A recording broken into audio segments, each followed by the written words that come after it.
Eles não queriam entrar em contato com esse Deus. Eles queriam entrar em contato com o próprio Satanás, Lúcifer, principado, potestade, legião. Habita lá, tá? Habita lá. Muita gente não sabe disso. A Torre de Babel é um símbolo da apostasia declarada e afrontosa. É a tentativa de tirar Deus do centro da vida e colocar em seu lugar outros deuses, bem como uma aberta rebelião contra Deus. A palavra Babel significa o portal de deuses. Contudo, o Senhor o transformou no lugar de confusão e separação. A identidade essencial de vários deuses e deusas de Roma, da Grécia, da Índia, do Egito e de outras nações com o panteão, né, original dos babilônios está aqui bem estabelecido. Então, todo o panteão, né, esse templo dedicado ao conjunto dos deuses, a origem é onde? Torre de Babel. A origem é onde? Gênesis capítulo 11, versículo 1 ao 9. A origem é onde? Nirode. A origem foi toda ali. O panteão se originou ali. Templo que é panteão? É um templo dedicado ao conjunto dos deuses. Tá? Original dos babilônios. Está aqui bem estabelecido. Nirode deificou a si mesmo como Deus-chefe. Nirode queria ser Deus, tá?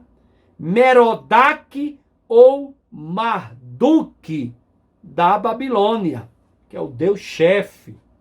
Então Nirode, ele mesmo se declarou Deus. O desejo de Nirode era ser um Deus, era comandar como um Deus.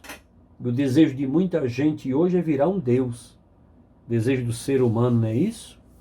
Quando o ser humano pensa isso e pratica ações com esse interesse, ele já vira inimigo de Deus, porque Deus não divide a sua glória com ninguém, com seu ninguém.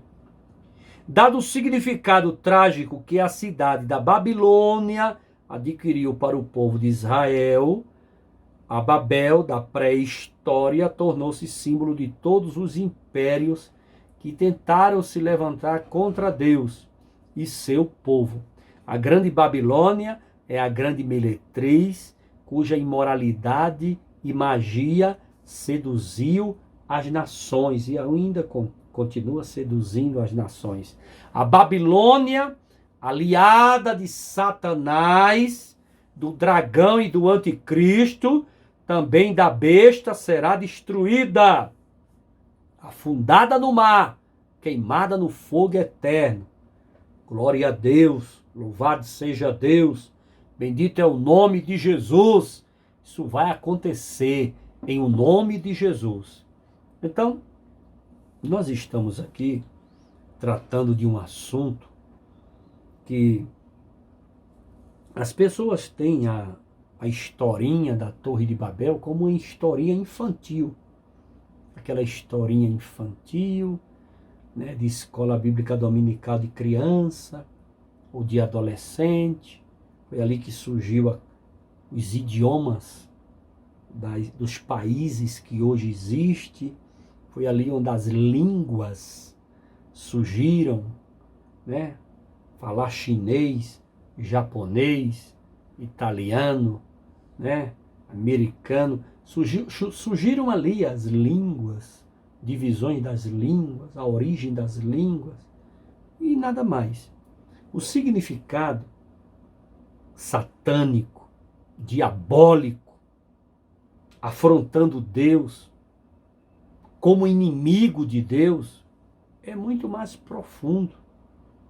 Aqui na Torre de Babel se originou muitas coisas, né? Se originou e hoje continua atuando. é o mesmo Satanás, é o mesmo diabo, é a mesma serpente, usando pessoas, usando seus cavalos para se tornarem inimigo de Deus. Os homens de Babel fizeram a torre para os deuses descerem. Eles queriam que os deuses descessem. Mas quem desceu foi o Deus Todo-Poderoso, o Deus da aliança, para exercer sobre eles o seu juízo. Na realidade, quando eles pensavam que eram deuses que iam descer, na sua idolatria, pecado e rebeldia, quem desceu foi o próprio Deus, tá? Ele desceu, reuniu a Trindade, desceu e resolveu. Os construtores do zigurate se imaginaram subindo aos céus e seus deuses descendo em sua escadaria. Não esperavam que o Deus verdadeiro descesse. Deus entra em conselho com as pessoas da Trindade, está lá em Gênesis, capítulo 11, versículos 5 e 6, para frustrar aquele projeto arrogante de autonomia absoluta e colocar o ser humano no seu devido lugar como criatura. Né? Do ponto de vista do Criador, a torrezinha do ser humano é patética e ri-se daquele que habita nos céus. Está lá no Salmo, capítulo de número 2, versículo 4, Deus dando gargalhada, rindo da cara de Nirode, rindo da cara daqueles que estavam tentando desmoralizar Deus, desrespeitar Deus, bater de frente com Deus, inimigo de Deus, afrontando Deus. E o Salmo de capítulo 2, né? Salmo de número 2, Salmo, corrigindo, Salmos de número 2, que Salmo é cântico, né? De número 2, e o versículo 4, tá aqui, o Criador chamando Babel de uma torrezinha, né? E dando gargalhada dos céus, né? Rindo da cara de Nirode, que é o que ele merece, né? O relato de como Deus desce tem traços de sarcasmo, ironia mordaz e zombaria merecida. Por causa do julgamento de Deus, Babel, o portal dos deuses, transformou-se na porta para a confusão. Na cidade de Babel, as pessoas queriam construir uma torre que chegasse até o céu. Mas na Babilônia de Apocalipse, capítulo 17 e 18, o pecado da cidade é que chegou até o céu. Em Apocalipse, capítulo 18, versículo 5, ironicamente, a torre é tão insignificante que Deus tem que descer para vê-la. Esse uso figurado implica não limitação na onipotência de Deus, pois o descer divino pressupõe conhecimento antecipado das atividades humanas. Lá do alto, e a oposição subsequente de Deus irrestritamente exibe sua soberania absoluta. Então Deus fica rindo da cara do Nirode, né? Hoje, nos dias atuais, o que está acontecendo aqui com essa situação do coronavírus, você acha que é o quê? É Deus. Deus batendo de frente. Deus batendo de frente e mostrando para as pessoas que não se brinca com Deus. Todas as pessoas que têm brincado com Deus têm se dado mal. Seja quem for, não brinque com Deus. Não fica aí, né, levando as coisas na brincadeira. Salvação é algo muito sério, meu irmão. Salvação é algo muito sério, minha irmã. Não fica brincando com Deus, porque Deus é coisa séria. Tem muita gente fazendo piadas com o nome de Deus, né? Fazendo chocarrice com o nome de Deus, não respeita o Senhor Jesus, né? E fica aí blasfemando, dando gargalhada, fazendo pouco de Deus, fazendo caso de Deus, publicando vídeos nas redes sociais, desmoralizando Deus. Tudo isso resulta em juízo. Juízo. É o juízo. Você tá atraindo para si juízo. Então, por favor, aprenda a respeitar Deus, aprenda a valorizar Deus, aprenda a levar as coisas de Deus a sério. Cuidado com a sua maneira de brincar. Você pode pagar um preço muito caro, tá bom? Nós entendemos aqui em Gênesis capítulo 11, versículo 1 em diante, quando nós estudamos a Torre de Babel, nós observamos que Deus desceu. Desceu não na posição de se rebaixar ao homem. Desceu porque, na realidade, a Torre de Babel era algo tão insignificante que não dava nem para ver, nem para enxergar lá de cima. Foi isso que Deus quis dizer e a sua palavra corrobora. Então, era uma torre tão insignificante que não dava nem para perceber lá de cima o que é que estava sendo construído. E por isso Deus desce para tratar com Nimrod e a sua comunidade atrevida que estava querendo bater de frente com Deus. Queremos dar bem-vindo aqui, Francine Azobo, Pai do Senhor, boa noite. Saúde para você, Fran, e toda a sua família. Missionária Áquila está aí ligadinha. Irmã Jalva está aí ligadinha. E agora a nossa Fran. Hoje tem pouca gente, mas é assim mesmo, né? Vamos que vamos pregar a palavra de Deus, nem que seja para uma pessoa, já é motivo de alegria falar a palavra de Deus, né?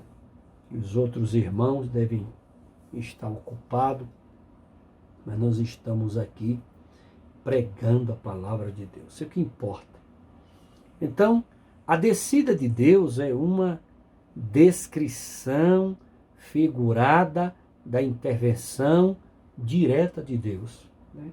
Há muitas pessoas que pregam que Deus não está nem aí para a humanidade, Deus não está nem aí para o ser humano, Deus está muito distante para se preocupar com as picuinhas dos seres humanos, Deus não interfere, Deus não... Não é isso. A Bíblia não diz isso. A Bíblia diz que Deus cuida de tudo. A Bíblia diz que se cair, né, um fio de cabelo da tua cabeça, é permissão de Deus, né? E Ele é tão poderoso que da formiga ao ser humano, ao elefante, Deus coordena, Deus administra, Deus cuida e Deus está intervindo na história, regendo a história como maestro superior da humanidade, da terra, do espaço sideral. É Deus que manda na formiga, no elefante e no homem. E Ele controla tudo simultaneamente em tempo real. Ele é a essência da sabedoria, a essência do poder, a essência da superioridade, a essência de autoridade, de onisciência, de onipresença. Deus e seus atributos, e seus princípios, e o seu poder é incalculável. Não há vocabulário em língua nenhuma do mundo que possa conceituar e dizer quem é Deus. Então, Deus é o nosso Pai, o nosso Criador, o nosso ser, que devemos adorá-lo, louvar o seu nome. Nós somos a coroa da criação de Deus, o ser humano, o homem. Ele nos fez com o propósito de obedecê-lo, respeitá-lo, né? Adorá-lo, cultuá-lo. Fomos criados para isso, mas muita gente não entende. Muita gente quer bater de frente. E aí é onde se dá mal. Então a descida de Deus é uma descrição figurada da intervenção direta de Deus. As escrituras do Antigo Testamento fazem 10 referências a uma descida de Deus, sempre em momentos decisivos. No paraíso, Deus desceu no paraíso. Deus desceu no paraíso. Você pode ler a história de Adão e Eva, que Deus desce lá no paraíso. A Bíblia diz isso. Na confusão das línguas, Torre de Babel, Deus desce para resolver, tirar folga do Nirode com toda a sua comunidade. Em Sodoma e Gomorra, Deus desce. Você conhece a história de Sodoma e Gomorra, que foi destruída com fogo e enxofre. Lá Deus desceu. Junto à sarça ardente, visão vista pelo profeta Moisés, líder, profeta, legislador. Moisés viu fogo na sarça e a sarça não se consumia. Ali é o próprio Deus que desceu. No Monte Sinai, quando Deus descia para falar com Moisés, o monte tremia, terremoto no Monte Sinai, fumaça, parece que o vulcão ali entrava em erupção, fogo, relâmpago, raios, fumaça, terremoto. Ali Deus descia no Monte Sinai para falar com Moisés e o povo ficava tudo tremendo, assombrado ao pé do monte. Deus descia ali. 2 vezes na fenda da rocha, Deus desceu, ainda com Moisés, né? 2 vezes na tenda do encontro, Deus desceu, e uma vez no fim dos tempos, ele vai descer. Então, somente a ocorrência no paraíso, propositadamente, não usa a palavra descer, mas subentende-se que Deus desceu. Então, as escrituras do Antigo Testamento fazem 10 referências a uma descida de Deus, sempre em momentos decisivos, para resolver a situação do homem.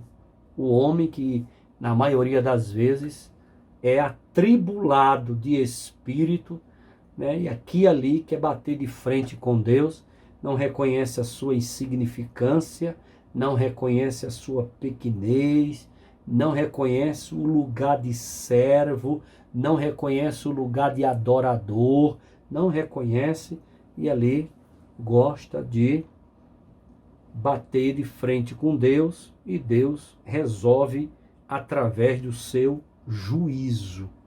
Eu quero dar bem-vindo aqui ao pastor, mestre, homem de Deus, pastor Valdir Alves de Oliveira. Nesse trimestre agora ele é o escritor da revista aí da Betel. Que Deus abençoe o senhor, meu pastor. Esse exemplar está comigo, viu? Vou estudar para aprender cada dia mais.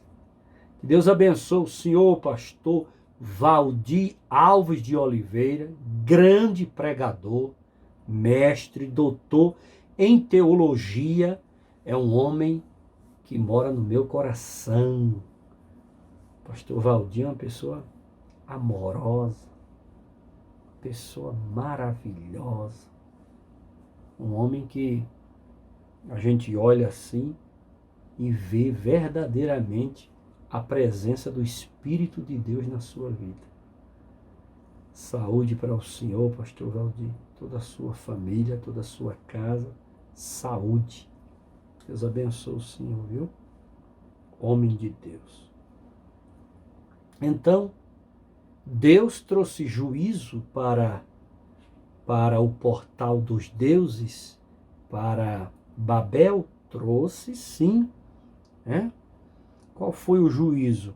Confundiu a linguagem deles. Confundiu a linguagem deles.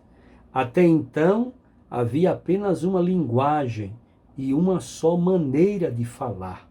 Né?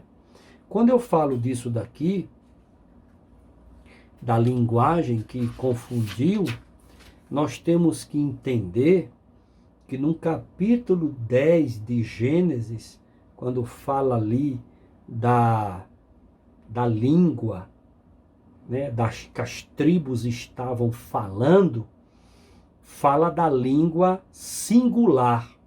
Quando vamos para o capítulo 11 de Gênesis, nós encontramos a palavra línguas no plural.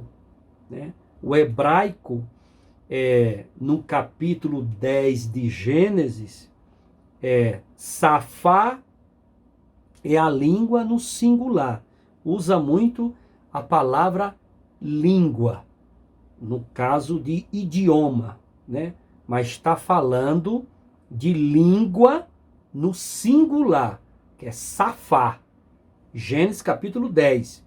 Quando nós estudamos Gênesis capítulo 11, Torre de Babel, nós encontramos a palavra línguas, o hebraico chamando no plural, que é lashon. Então, há muitas pessoas que, quando está lendo Gênesis 10, fala, como é que pode? Se as línguas surgiram em Gênesis 11, como é que em Gênesis 10 está falando também de línguas? Mas lá o hebraico usa safá, singular, língua no singular. Falavam a mesma língua, uma única língua. Quando chega em Gênesis capítulo 11, o original hebraico chama de lashon, que é plural. Então, explicar isso daí, as pessoas não ficar pensando que a Bíblia ela traz confusão. Não, a Bíblia não traz confusão. A principal regra da hermenêutica é a Bíblia interpretar a si mesma. E ela não traz confusão. Só é você pesquisar direitinho e ler. Né? Ler com cuidado. E saber que Gênesis 10, língua ali é singular. Gênesis 11, línguas, plural. Esse plural, por que o plural? Porque lá em Gênesis 11 é onde surge todas as línguas das nações, os outros idiomas.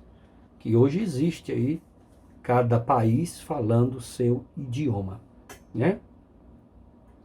Ao confundir a linguagem deles, foi um juízo que Deus trouxe, não puderam mais entender uns aos outros. A sua comunicação foi interrompida. Seus planos foram frustrados, sua soberba foi golpeada e sua arrogante pretensão tornou-se nula. Viu, Nirode? O espírito de Nirode ainda está por aí, dentro das igrejas, da política, da sociedade, e é um perigo, o espírito de Nirode.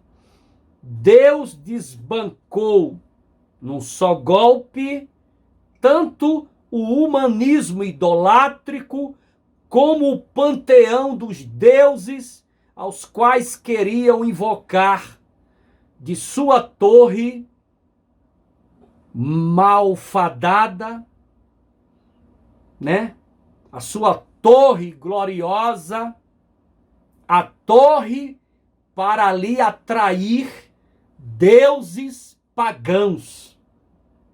Em uma só pancada, né? Já viu esse ditado?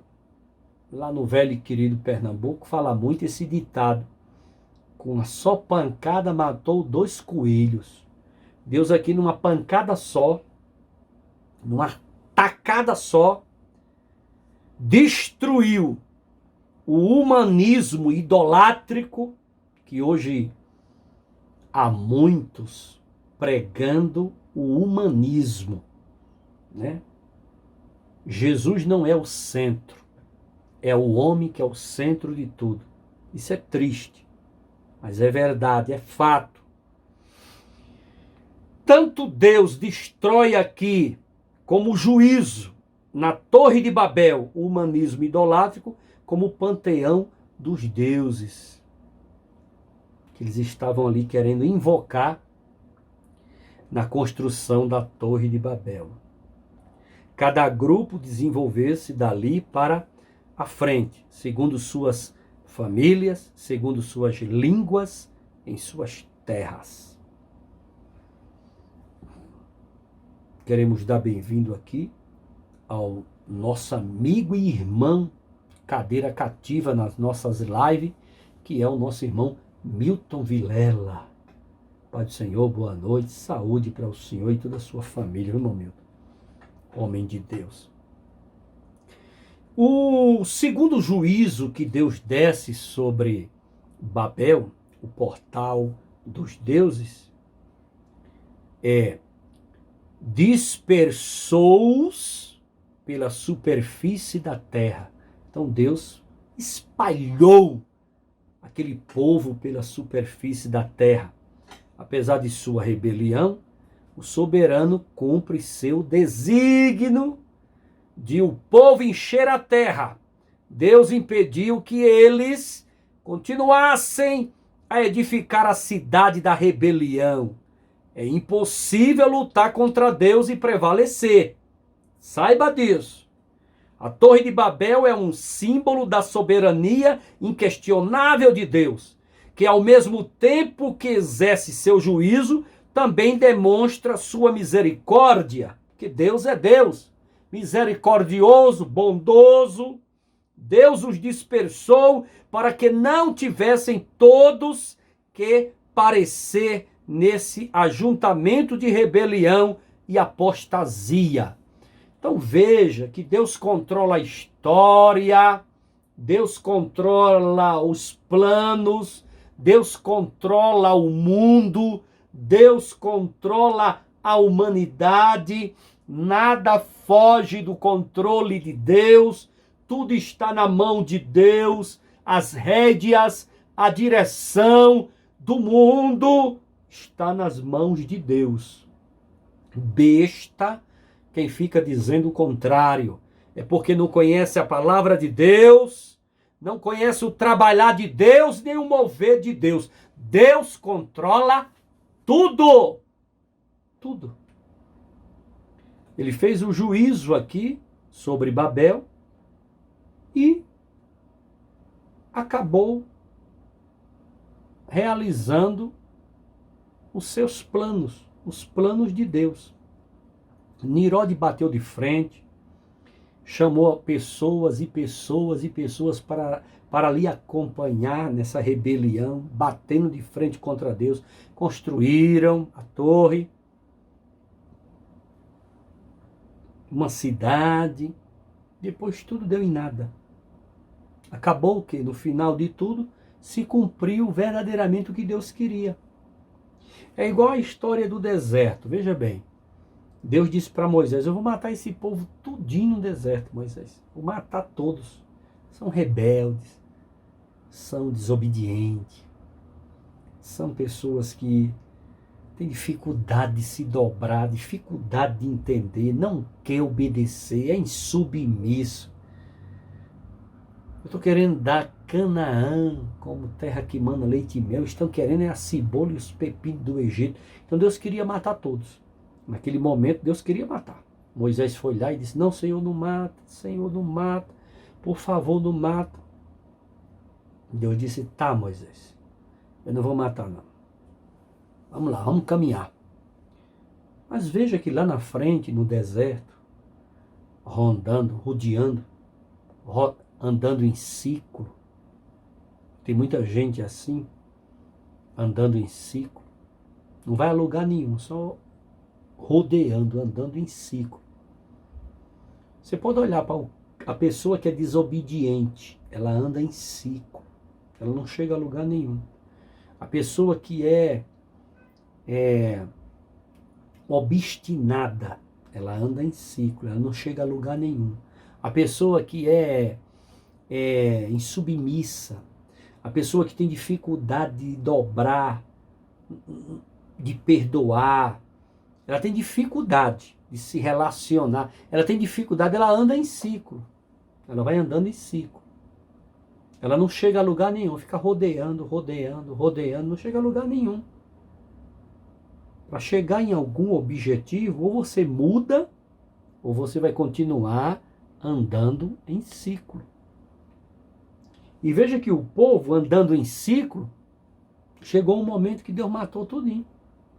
Daquela geração que Deus disse que ia matar, ele não matou naquela hora, mas matou do jeito dele.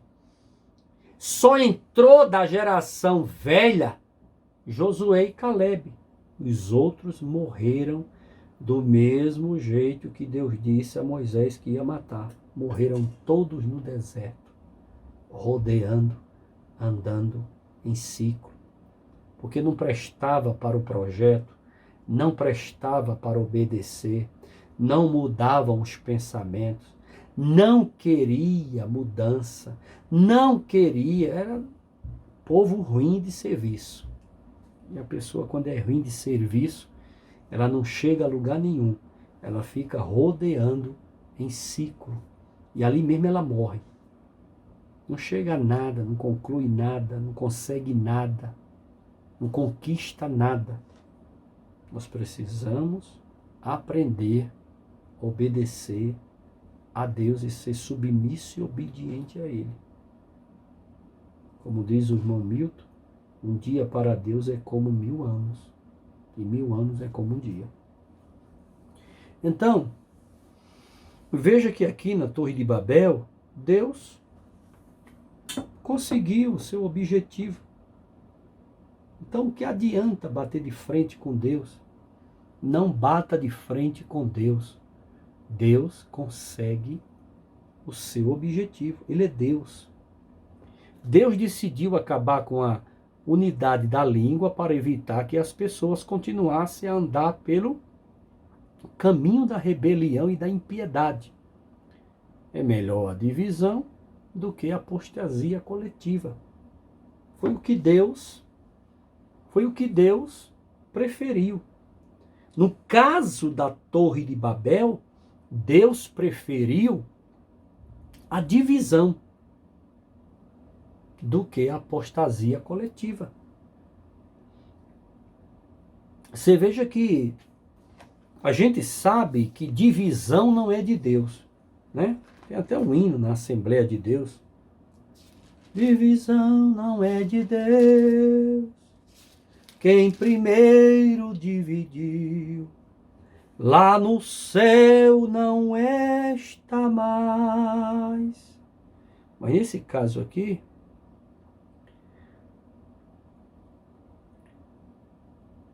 veja o que diz Lucas, capítulo 12, versículo 51. Veja, quando você lê Lucas 12, 51, você vai ver que tudo corrobora para aquilo que está escrito na palavra de Deus. Eu vejo aqui na Torre de Babel, capítulo 11, pela primeira vez, Deus fazendo uma divisão. Deus dividindo o povo. Deus pegou aquela comunidade chamada Babel, de onde se originou Babilônia, e Babilônia toda a vida vai ser e será inimiga de Deus, até o fim dos tempos. A escatologia ensina isso. Então, aquela comunidade rebelde, insubmissa, desobediente, aquela cidade chamada Babel e aquela torre chamada Babel, que era o zigurate, tudo aquilo ali eram constituído de pessoas desobedientes. Pela primeira vez na Bíblia, eu vejo Deus fazendo apologia à divisão. Deus achou aqui em Gênesis capítulo 11, é melhor dividir do que uma apostasia coletiva. É melhor a divisão do que uma apostasia coletiva. Olha o que diz Lucas 12:51. Não é para você ficar com a mente baratinada, não. É para você entender que tudo está escrito, tudo é palavra, tudo se cumpre. O Milton colocou aí. Cuidais vós que vim trazer paz à terra? Foi? Disse Jesus. Não, não, não. Não. Mas antes, dissensão. Mas em outra interpretação bíblica aqui, na NVI, não. Eu lhes digo, ao contrário, vim trazer divisão. Dissensão significa divisão. Mas por que Jesus veio trazer divisão? Isso já é outro assunto, já é outra história. Jesus veio trazer divisão, sim. Porque ele fez a separação. Veja que foi com Jesus que os demônios perderam o sossego e a paz. Você já viu no Velho Testamento alguma ação de exorcismo? Você não vai encontrar no Velho Testamento exorcismo, vai? Mas você encontra Jesus no deserto, iniciando o seu ministério em jejum e começando a exorcizar. Foi Jesus que começou a bater de frente com Satanás, bater de frente com o diabo, cutucar o ninho do cão, praticar a exorcisão. Foi Jesus que começou a praticar e expulsar demônios. Foi Jesus. Por isso que ele diz, eu não vim trazer paz, eu vim trazer divisão, eu vim arrancar a máscara de Satanás, eu vim arrancar a máscara do diabo, que convivia com vocês, que comia com vocês, que trabalhava junto de vocês, e era amigo de vocês, e eu vim trazer divisão mesmo. E divisão até dentro da família. Pasme, até dentro da família. Quando um membro da família aceita Jesus, os restos se levantam contra ele. E Jesus diz, aquele que não deixar pai, mãe, irmão e irmã, por amor a mim, não é digno de mim. Então se cumpre tudo que está escrito lá para Abraão, deixará a tua terra, a tua parentela. Olha, tudo está escrito. Por isso que Jesus disse, eu não vim trazer paz, eu vim trazer divisão, porque eu vou arrancar a máscara de todos, até a máscara daqueles que é a tua própria família, teu próprio sangue. Até esses vão te rejeitar, te apedrejar, falar mal de você, bater de frente, virar teu inimigo. Isso é o Evangelho. O Evangelho, ele causa mudança. Ele arranca a podridão, a máscara. Ele tira a religiosidade, que é a mentira, por trás de uma capa. E traz um evangelho nu e cru para confundir a mente dos religiosos, e dizer que a aparência não vale de nada. O que vale é um coração verdadeiro transformado pelo Evangelho e uma vida santificada. Em qualquer canto que você chegar, qualquer lugar que você estiver, dê fruto digno de arrependimento. E com isso você, com certeza, vai subir no arrebatamento da igreja. O irmão Milton colocou aqui outra versão em NVI. Pelo contrário, vem trazer divisão. Obrigado, irmão Milton, pelo carinho, pelo amor e o respeito que o Senhor tem. E esse zelo que o Senhor tem com a palavra de Deus. Essa dedicação. Homem de Deus, irmão Milton Vilela, amigão do meu coração. Então, olha, na Torre de Babel, Deus faz uma divisão para não acontecer uma apostasia coletiva. E era o que ia acontecer. Aí Deus divide todo mundo, manda cada um, confundindo as línguas. Ali surge a origem dos países. E eu, daqui a pouco, estou encerrando essa live, mas o assunto de Torre de Babel a gente vai continuar. Quero só encerrar aqui. A dispersão, ao mesmo tempo que foi um juízo divino, foi também uma demonstração de que o plano de Deus não pode ser frustrado e que sua graça triunfará. Doa em quem doer, ache ruim quem achar. Deus formará por meio de Abraão uma nova nação e com ele todas as famílias da terra serão abençoadas. Babel está em contraste com o Pentecostes em Jerusalém. Mesmo que os povos falassem línguas diferentes, cada um ouvia falar na sua própria língua, o que os discípulos de Jesus falavam sobre grandes efeitos de Deus. Lembra? Atos dos Apóstolos, capítulo 2, né? Em Jerusalém, aconteceu o milagre da compreensão renovada, mas esses limites linguísticos só serão removidos no tempo final, pois depois da volta de Jesus haverá uma língua transformada, única e pura. Sofonias 3:9. Sofonias 3:9. O Milton vai colocar para a gente encerrar. O profeta Sofonias, é até difícil achar ele na Bíblia, muita gente nem conhece, mas ele tem tudo a ver escatologicamente com esse assunto aqui de uma língua única. Coloca uma coisa na sua cabeça: tudo o que era vai voltar ao que é. Mesmo que o diabo mude, mesmo que através de interferência satânica as coisas mudem, tudo voltará ao que é. Por exemplo, antes do capítulo 10 de Gênesis, a nossa língua era única. Não se sabe que língua. Alguns teólogos afirmam que era o hebraico. Eu não vou aqui afirmar. Se alguns teólogos não têm coragem de afirmar, quem sou eu? Mas era uma língua única. Talvez o hebraico, talvez outra língua, mas era uma língua única que se falava do capítulo 10 de Gênesis para trás.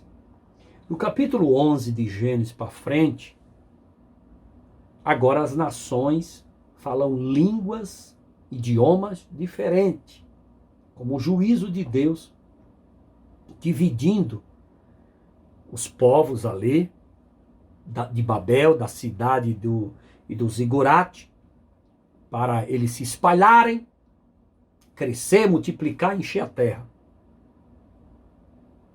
Então, surgem várias línguas. No dia de Pentecostes, Atos capítulo 2, quando o Espírito Santo desce para a inauguração da igreja, Atos capítulo 2 é um divisor de águas na história da igreja.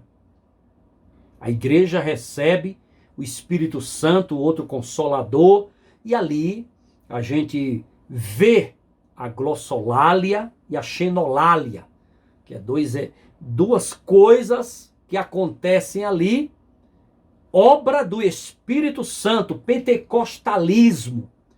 E quem é pentecostal crê. Xenolalia, glossolalia. Xenolalia, falar uma língua que você nunca estudou na vida, e você aqui está falando a língua de países diferentes, falando de uma maneira fluente. É como se eu começasse aqui agora a falar espanhol, ou inglês, americano, ou outro inglês, britânico, sem nunca ter estudado. Isso aí é xenolalia. Acontece de verdade. Conhecemos um pastor da Assembleia de Deus, ainda é vivo. Acho que ainda é. Ele foi ser missionário em Madagascar. E por muitos anos em Madagascar falava a língua do local fluentemente, sem nunca ter estudado nada daquela língua. Isso é xenolalia. Espírito Santo faz isso na vida do pentecostal. Isso é para quem crê. Mas tem a glossolalia, que é você falar a língua dos anjos. E além de você falar a língua dos anjos, aquela pessoa que está ali no templo, na igreja, participando do culto, entende na sua própria língua. São coisas tremendas. São milagres, maravilhas e prodígios que acontecem no mundo pentecostal, para quem crer. Isso aconteceu em Atos dos Apóstolos, capítulo 2.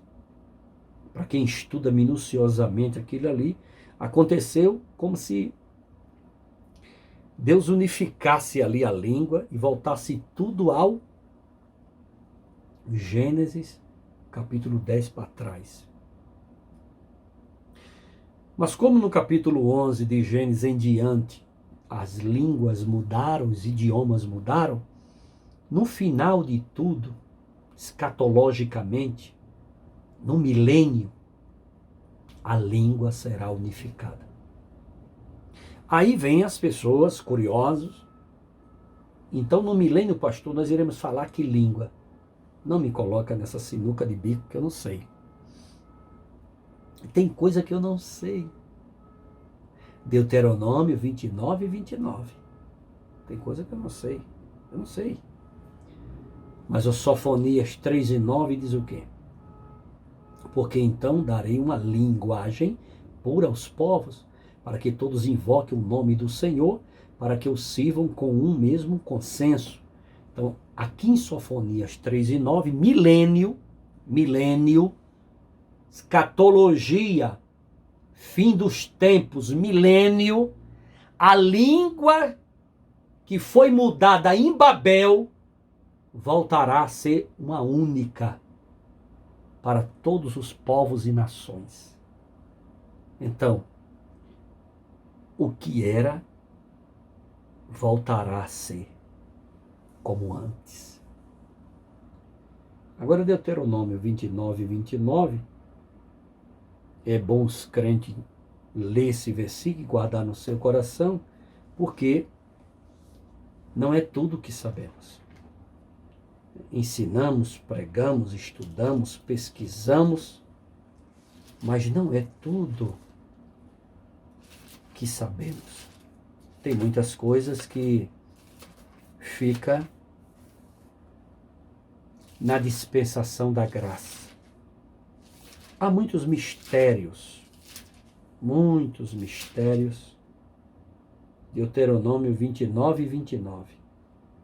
As coisas encobertas pertencem ao Senhor, o nosso Deus. Ó, irmão Milton já colocou. Obrigado, irmão Milton. homem de Deus, meu amigão do meu coração. Olha lá. Olha lá. Deuteronômio 29:29, as coisas encobertas pertencem ao Senhor nosso Deus, porém, as reveladas nos pertencem a nós e a nossos filhos para sempre, para que cumpramos todas as palavras desta lei. Então, o que é encoberto pertence a Deus, deixa com Deus, um dia certamente serão reveladas. Obrigado pelo carinho.